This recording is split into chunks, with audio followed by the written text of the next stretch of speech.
En 2025, le Grand 20 décembre organisé par le département sera de nouveau un moment d'histoire, de mémoire, de culture, de partage et de fête.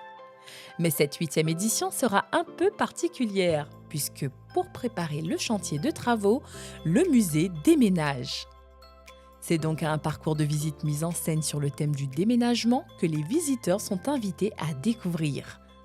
Entre les objets de la collection ancienne et ceux qui sont venus l'enrichir, des meubles de Madame des Bassins au Cayambe offerts par Firmin Viry, du chemin de croix récemment restauré au plan de café du jardin, tous ces objets racontent l'histoire de l'esclavage à La Réunion.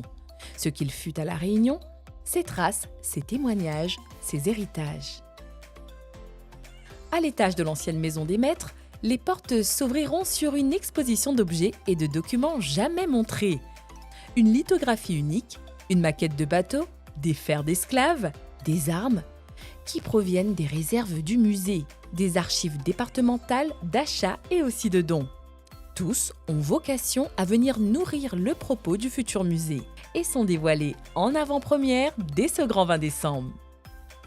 Et puis, ce 20 décembre est encore une fois l'occasion de mettre en lumière des actions de long terme qui préparent l'ouverture du musée et visent à rassembler les Réunionnais autour de leur histoire. La transmission s'appuie sur la recherche. Le Grand 20 décembre 2025 a donc encore démarré avec l'accueil au musée de la journée de l'esclavage pilotée par le professeur Ève. Le 30 novembre, la 6e édition du Trail de Villèle a battu son record de fréquentation avec 1075 coureurs. Le parcours familial a aussi fait le plein avec 237 participants. Le 9 décembre a été un moment fort avec la remise de leurs passeports d'ambassadrices et d'ambassadeurs du musée à près de 200 jeunes et à leurs enseignants. Ils ont bénéficié d'un programme spécifique de sensibilisation à l'histoire de l'esclavage depuis plusieurs mois. Créatif et interactif, leur passeport leur offre un accès gratuit à vie au futur musée. La 5e édition du 20 décembre Marmaille a suivi avec 7 écoles et près de 250 enfants. Le Grand 20 décembre est aussi l'occasion d'évoquer la coopération déployée localement avec des partenaires de la région, nationaux et d'autres continents.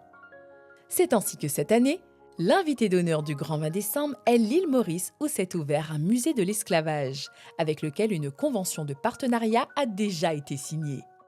En ligne, sur le portail Esclavage, ce sont des chercheurs de Madagascar qui ouvriront une porte sur l'esclavage dans la Grande Île.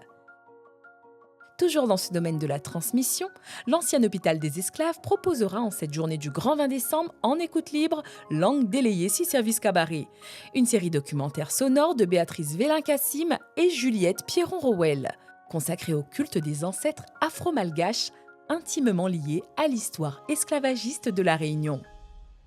De son côté, l'Institut du monde réunionnais accompagnera les visiteurs dans l'élaboration de leur arbre généalogique. Toujours en ligne, un beau portrait de l'artiste réunionnaise Migline Paroumanou est consacré à la Porte du Retour, son œuvre réalisée sur l'île de Gorée. Et puis, l'exposition Furcy poursuit son itinérance. Elle est actuellement présentée à l'Université de Duke. Localement, le partenariat se conforte avec le quartier. Très présentes dans l'organisation du Grand 20 décembre, elles ont contribué à la collecte de témoignages sur le Colonna. Un beau livre de textes et de photos bilingue sera édité par le département et l'association Canvillel. Une autre satisfaction du département est de signer maintenant une convention de coopération avec l'Université de La Réunion. La recherche, la formation, la mise en œuvre de projets communs sont au cœur de cet indispensable partenariat. Cet accord vient conforter l'action scientifique et pédagogique du musée qui forme pour l'année scolaire 2025-2026 plus de 80 professeurs à l'enseignement de la traite négrière et de l'esclavage, en articulation avec les objectifs portés par le nouveau musée. D'autres partenariats permettent de faire rayonner le Grand 20 décembre sur tout le territoire. Ainsi, le documentaire produit par le département en 2024 sera diffusé dans différents lieux et dans les 24 communes.